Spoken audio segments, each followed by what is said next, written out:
ఇంద్రలోక భవనాన్ని ఈడ్చుకొచ్చి గదిలో మార్చి మళ్ళీ కట్టారో ఏమో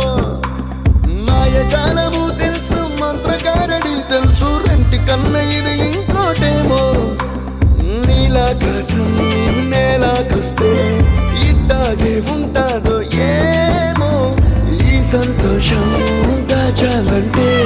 హృదయాలు ఓ వంద కావాలేమో ఇంతందంగా ఉంటుందా